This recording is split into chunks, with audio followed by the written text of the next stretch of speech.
Shalom. First and foremost, before I get started with my lesson, I want to give all praise, honor, and glory to Yahweh Bahashem, Yahweh Shai Bahashem, Rekah Kodash. Double honors to my elders and apostles of Great Millstone.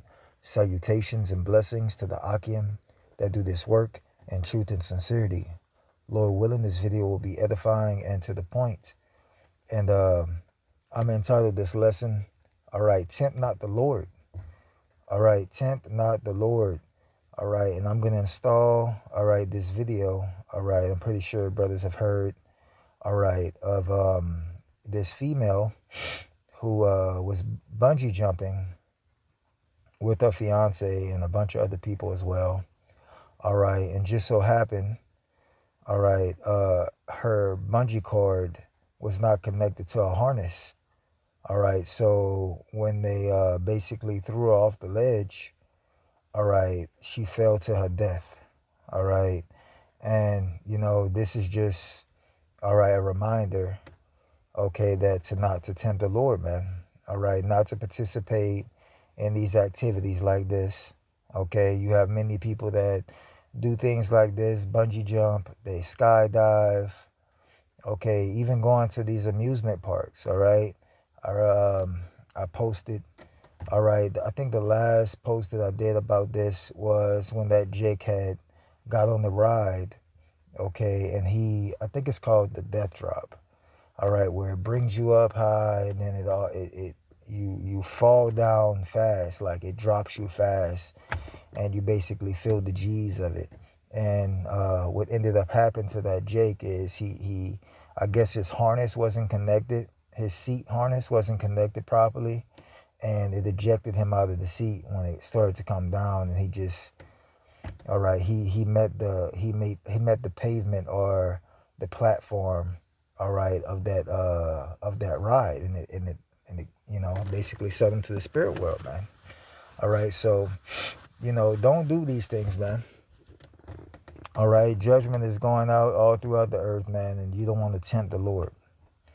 All right, so let's go right here to Matthew chapter 4, verse 7, and it says, Yahweh Shai said unto him, it is written again, thou shalt not tempt the Lord thy power, God. All right, Yahweh. Okay, so you should not tempt, all right, Yahweh, man.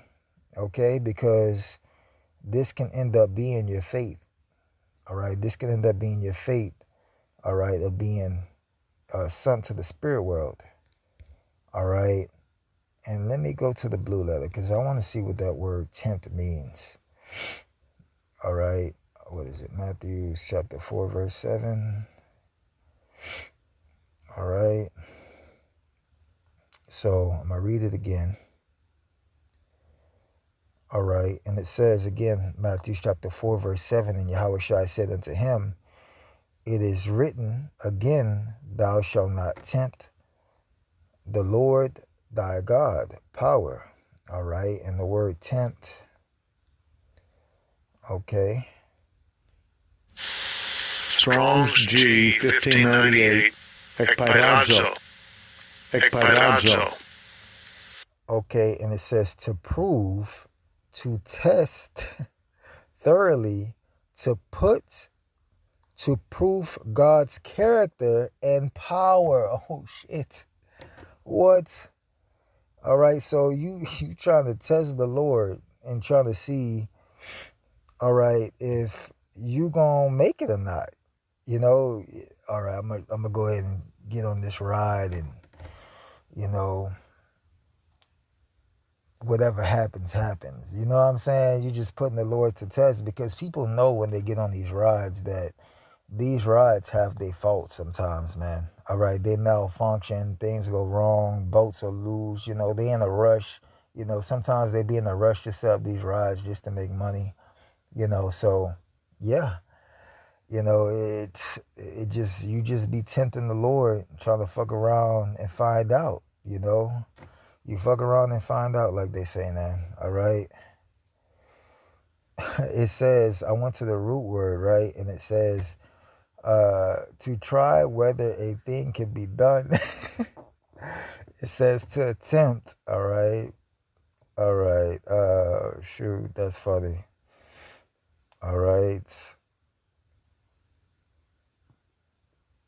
Ooh, it says of Yahweh to inflict evils upon one in order to prove his character and and the steadfast of his faith.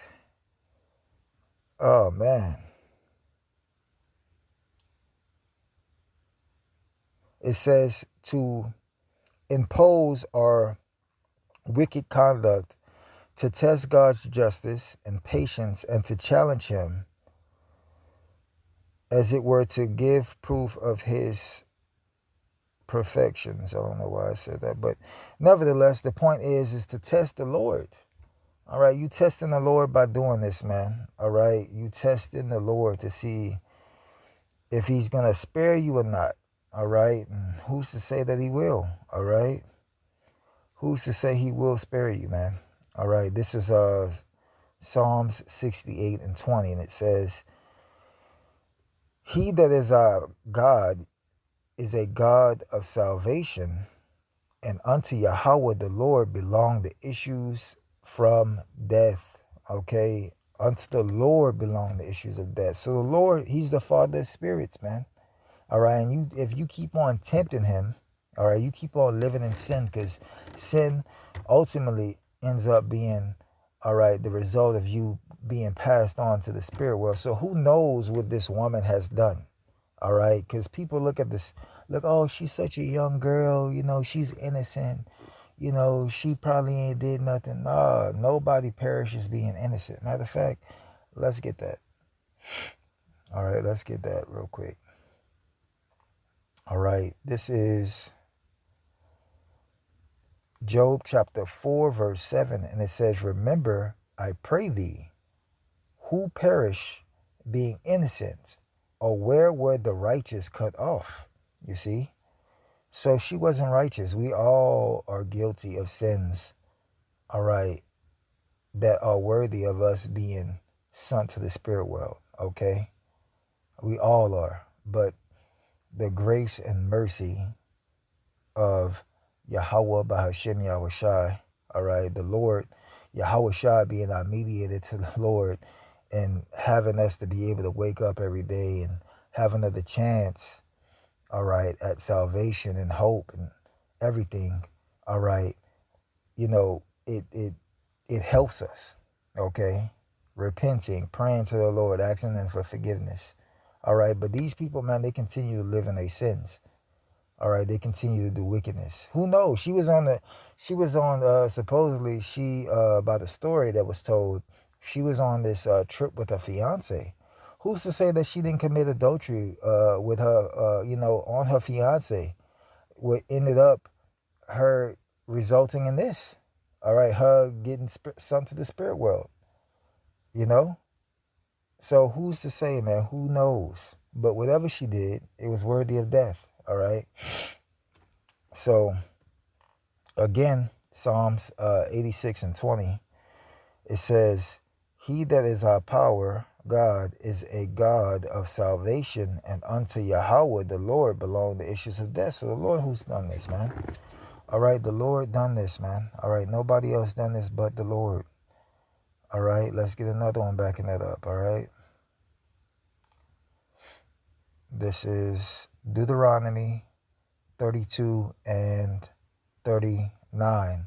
And it says, see now that I, even I, am he, and there is no God power with me. I kill and I make alive. I wound and I heal. Neither is there any that can deliver out of my hand. All right, see? So it's the Heavenly Father that wounds and heals. See, they could have thrown her off of there, right? She could have landed and possibly survived if the Lord wanted that to happen. All right. If the Lord wanted that to happen, she would have survived. She probably would have been paraplegic. All right. If the Lord had it to be her judgment to be that way. Or, she could have, made it unscathed, because there's accounts of things like that happening where people fall off 5-story buildings or jump off of 5-story buildings and be completely fine. And the Lord just happens to let them just walk away with maybe scrapes or bruises or maybe a few broken bones, but they're alive. But in her case, no. The Lord took her spirit. All right. Again, it says, Deuteronomy chapter 32 and 39, it says, see now that I, even I, am he, and there is no God with me. I kill and I make alive, I wound and I heal, neither is there any that can deliver out of my hand. So the Lord is the one who does these things by way of his angels. Okay, the Lord doesn't get off his throne himself, all right, and make these things happen. No, he sends his angels, all right, to do these things, all right. Matter of fact, the scriptures even say that, all right, when a man or a woman lays in their bed, he instills, all right, what they're going to do while they sleep. So all of this was planned out, even from the workers, all right, not paying attention if a harness was connected or not, just going ahead and throwing off like the way they did. That was all orchestrated by the Lord and the angels. Everything. Even the trip. The Lord is very meticulous, man, the way he sets everything up. He's just, he's the Lord. That's just the way he is. That's the way it is. That's the way things are. All right. So let's get this one. All right. This is Amos chapter 3, verse 6. And it says, shall a trumpet be blown in the city, and the people be not afraid? Shall there be evil in the city, and the Lord have not done it? So the Lord did these works, man. All right, anytime that people will consider things that are evil in the city, or evil, or something happening evil, a mass shooting, all right, bombing, or whatever the case may be, it's the Lord that does it. All right, it's the Lord that has these things go and hash out in the earth. All right, shit, the Lord flooded the whole earth and saved only 8 people. All right, so the Lord is in control, man. All right, he's in control. All right, let me get this last one. All right, because I think I made the point. This is Job chapter 12, verse 9. All right, who knoweth not in all these that the hand of the Lord have wrought this? In whose hand is the soul of every living thing, and the breath of all mankind? All right, again, verse 10. In whose hand is the soul of every living thing, and the breath of all kinds. So the Lord, all right, is able to take. This is the Lord's souls, man. All right, even the loved ones that we have, right? The loved ones that we have in our, whether it be our family, our uncles, our aunts, mothers, fathers, all right, children, whatever, is the Lord's. Is the Lord. The Spirit is from the Lord. All right, and really it's his, and he's able to take it whenever he wants to. So again, don't tempt the Lord, man. All right, don't tempt the Lord. All right, don't participate in these things, man, like these people do, man. They don't. All right, they're not spiritually aware, man. All right, they're not spiritually aware of what the Lord can do, man, unto them. So continue to stay prayed up. All right. And, continue to ask for the Lord's mercy, man. All right. So, Lord willing, this video was edifying.